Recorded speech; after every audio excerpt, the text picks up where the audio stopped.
ಎಲ್ಲರಿಗೂ ನಮಸ್ಕಾರ. ಮಿತಾಸ್ kitchen and life ಸ್ಟೈಲ್ಗೆ ಸ್ವಾಗತ.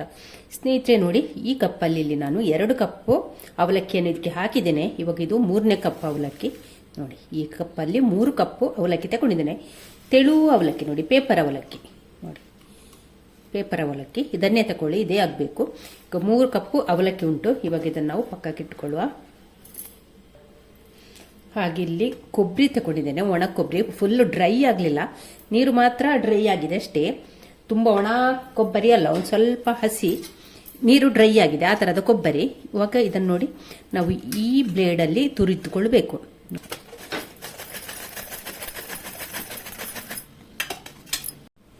ಇಲ್ಲಿ ನೋಡಿ, ಕೊಬ್ಬರಿಯನ್ನು ಕೂಡ ತುರಿದುಕೊಂಡಾಯಿತು. ನೋಡಿ, ಕಪ್ಪಲ್ಲಿ ಹೇಳುದಿದ್ರೆ 1 ಕಪ್ಪಿನಷ್ಟು ಕೊಬ್ಬರಿ ತುರಿ ಉಂಟು.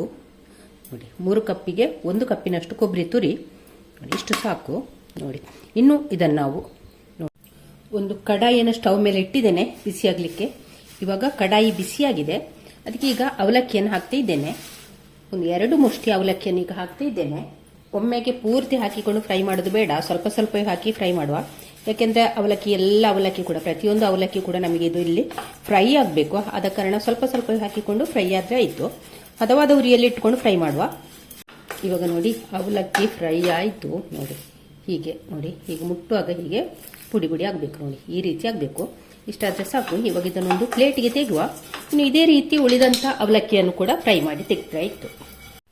ನೋಡಿ, ಅವಲಕ್ಕಿಯನ್ನೆಲ್ಲ ಫ್ರೈ ಮಾಡಿಕೊಂಡಾಯಿತು. ನೋಡಿ, ಈ ರೀತಿ ಫ್ರೈ ಮಾಡಿದ್ದೇನೆ. ಹೀಗೆ ನೋಡಿ, ಹೀಗೆ ಪೌಡ್ರ್ ಆಗಬೇಕು ಈ ರೀತಿ. ಇನ್ನು ಅದೇ ತವಕ್ಕೆ ಒಂದು 3 ಟೇಬಲ್ ಸ್ಪೂನ್ನಷ್ಟು ಎಳ್ಳು ತಗೊಂಡಿದ್ದೇನೆ, ಅದನ್ನು ಕೂಡ ಫ್ರೈ ಮಾಡಿಕೊಳ್ಳುವ. ಹದವಾದ ಉರಿಯಲ್ಲಿ ಇಟ್ಕೊಂಡು ಫ್ರೈ ಮಾಡಿದರೆ ಆಯಿತು. ನೋಡಿ, ಇಲ್ಲಿ ಎಳ್ಳು ಕೂಡ ಫ್ರೈ ಆಯಿತು, ಸ್ವಲ್ಪ ಕಲರ್ ಚೇಂಜ್ ಆಯಿತು. ನೋಡಿ, ಇವಾಗ ಇದನ್ನು ಕೂಡ ಅವಲಕ್ಕಿ ತೆಗೆದಂಥ ಪ್ಲೇಟಿಗೆ ಹಾಕಿಕೊಳ್ಳ. ಈಗ ಅದೇ ಕಡಾಯಿಗೆ ತುರಿದಿಟ್ಟುಕೊಂಡಂಥ ಕೊಬ್ಬರಿಯನ್ನು ಕೂಡ ಸೇರಿಸಿಕೊಳ್ಳ. ಇವಾಗ ಕೊಬ್ಬರಿಯನ್ನು ಕೂಡ ಹದವಾದ ಉರಿಯಲ್ಲಿ ಇಟ್ಟುಕೊಂಡು ಫ್ರೈ ಮಾಡುವ. ಜಾಸ್ತಿ ಕೆಂಪಗಾಗಬೇಕು ಅಂತ ಏನಿಲ್ಲ, ಇದರ ನೀರಿನ ಪಸೆ ಡ್ರೈ ಆದರೆ ಆಯಿತು. ಇನ್ನು ಘಮ ಬರೋ ತನಕ ಇದನ್ನು ನಾವು ಫ್ರೈ ಮಾಡಿಕೊಂಡ್ರೆ ಆಯಿತು. ಇವಾಗ ನೋಡಿ, ಕೊಬ್ಬರಿ ಕೂಡ ಫ್ರೈ ಆಯಿತು. ನೋಡಿ, ಚೆನ್ನಾಗಿ ಫ್ರೈ ಆಯಿತು. ಘಮ ಬರೋ ತನಕ ಹುರಿದ್ರೆ ಆಯಿತು. ನೋಡಿ, ಕೆಂಪಗೆ ಏನೂ ಆಗಬೇಕು ಅಂತಿಲ್ಲ, ಒಂದು ಸ್ವಲ್ಪ ಕಲರ್ ಚೇಂಜ್ ಆಗ್ತಾ ಬರುವಾಗ ತೆಗೆದ್ರೆ ಸಾಕು. ನೋಡಿ, ಎಷ್ಟಾದರೆ ಸಾಕು. ಇವಾಗ ನಾವು ಅವಲಕ್ಕಿ ತೆಗೆದಂಥ ಪ್ಲೇಟಿಗೆ ಇದನ್ನು ಕೂಡ ತೆಗೆಯುವ. ಇವಾಗ ಅವಲಕ್ಕಿ ಹುರಿದ ಕಡಾಯಿಗೆ ನಾನಿಲ್ಲಿ 1 ಕಪ್ಪಿನಷ್ಟು ಬೆಲ್ಲವನ್ನು ಹಾಕ್ತಾ ಇದ್ದೇನೆ, ಆರ್ಗಾನಿಕ್ ಬೆಲ್ಲ. ಅವಲಕ್ಕಿ ತಗೊಂಡಲ್ಲೇ ಅದೇ ಕಪ್ಪಲ್ಲಿ 1 ಕಪ್ಪಿನಷ್ಟು ಬೆಲ್ಲ. ಈಗ 1/4 ಕಪ್ಪಿನಷ್ಟು ನೀರನ್ನು ಹಾಕಿಕೊಳ್ಳ. ಬೆಲ್ಲ ಪೂರ್ತಿ ಕರಗಿದ ನಂತರ ಅಂಟು ಪಾಕ ಆದರೆ ಸಾಕು ನಮಗಿದು. ನೀವು ಬೆಲ್ಲದ ಪಾಕ ಮಾಡುವಾಗ ಕಸ ಕಡ್ಡಿ ಏನಿಲ್ಲದಂಥ ಒಳ್ಳೆ ಬೆಲ್ಲವನ್ನು ತಗೊಳ್ಳಿ. ಇವಾಗ ಇಲ್ಲಿ ಹುರಿದಂಥ ಅವಲಕ್ಕಿ, ತೆಂಗಿನಕಾಯಿ ಮತ್ತು ಎಳ್ಳು ಎಲ್ಲವನ್ನು ಕೂಡ ಒಮ್ಮೆ ಚೆನ್ನಾಗಿ ಮಿಕ್ಸ್ ಮಾಡಿಕೊಳ್ಳ. ನೋಡಿ, ಬೆಲ್ಲ ಪೂರ್ತಿ ಕರಗಿ ಅಂಟು ಪಾಕ ಆಗಿದೆ. ನೋಡಿ, ಹೀಗೆ ಹೀಗೆ ಒಂದೇಳೆ. ಈಗ ನೋಡಿ, ಇಲ್ಲಿ ನೋಡಿ, ಈ ರೀತಿ ಆಗಬೇಕು.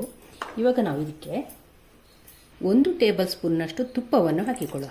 ಅದರ ಜೊತೆಯಲ್ಲಿ ಕುಟ್ಟಿ ಪೌಡ್ರ್ ಮಾಡಿದಂಥ ಏಲಕ್ಕಿ ಒಮ್ಮೆ ಚೆನ್ನಾಗಿ ಮಿಕ್ಸ್ ಮಾಡುವ.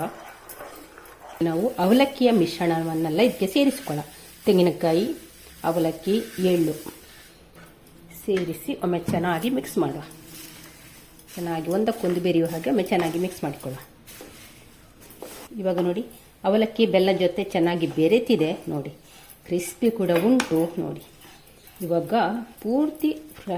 ಪೂರ್ತಿ ಮಿಕ್ಸ್ ಆದ ನಂತರ ಮೇಲಿಂದ 1 ಟೇಬಲ್ ಸ್ಪೂನಷ್ಟು ತುಪ್ಪವನ್ನು ಹಾಕುವ. ತುಪ್ಪ ಹಾಕಿದಷ್ಟು ಉಂಟಲ್ಲ, ಈಗ ಒಳ್ಳೆದಿರ್ತದೆ, ಹಾಗೆ ಗರಿ ಗರಿಯಾಗಿರ್ತದೆ. ಹಾಕಿ ಒಮ್ಮೆ ಚೆನ್ನಾಗಿ ಮಿಕ್ಸ್ ಮಾಡುವ. ಸ್ನೇಹಿತರೆ, ಈ ಅವಲಕ್ಕಿ ಮನೋಹರವನ್ನು ಬರುವಂಥ ಅಷ್ಟಮಿಗೆ ನೀವು ದೇವರಿಗೆ ನೈವೇದ್ಯ ಅಂತ ಮಾಡ್ಬೋದು.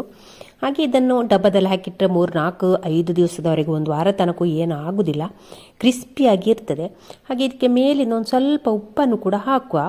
ಉಪ್ಪು ಹಾಕಿ ಒಮ್ಮೆ ಚೆನ್ನಾಗಿ ಮಿಕ್ಸ್ ಮಾಡುವ. ಉಪ್ಪು ಹಾಕಿದ್ರೆ ಉಂಟಲ್ಲ, ಟೇಸ್ಟ್ ಬ್ಯಾಲೆನ್ಸ್ ಆಗ್ತದೆ.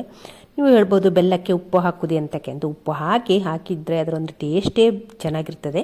ಸ್ನೇಹಿತರೆ, ಮಂಗಳೂರಿನ ಸ್ಪೆಷಲ್ ಅವಲಕ್ಕಿ ಮನೋಹರ ನೀವು ಕೂಡ ಒಂದ್ಸಲ ಟ್ರೈ ಮಾಡಿ. ಹಾಗೆ ಅಷ್ಟಮಿಗೆ ಇದನ್ನು ದೇವರಿಗೆ ನೈವೇದ್ಯಕ್ಕಂತಲೂ ಮಾಡ್ಬೋದು. ಹಾಗೆ ರೆಸಿಪಿ ತುಂಬಾ ಚೆನ್ನಾಗಿ ಬಂದಿದೆ, ಕ್ರಿಸ್ಪಿಯಾಗಿ ಬಂದಿದೆ. ಹಾಗೆ ರೆಸಿಪಿ ಇಷ್ಟ ಆದರೆ ಲೈಕ್, ಶೇರ್, ಕಮೆಂಟ್ ಮಾಡಿ. ಚಾನಲ್ಗೆ ಯಾರಾದರೂ ಹೊಸಬ್ರು ಇದ್ದರೆ ಪ್ಲೀಸ್ ಸಬ್ಸ್ಕ್ರೈಬ್ ಮಾಡಿಕೊಂಡು ಚಾನಲನ್ನು ನೋಡಿ. ನಾಳೆ ಹೊಸ ಬ್ಲಾಗ್ ಆದ ರೆಸಿಪಿ ಸಿಗೋಣ. ಎಲ್ಲರಿಗೂ ಟೇಕ್ ಕೇರ್, ಬಾಯ್ ಬಾಯ್.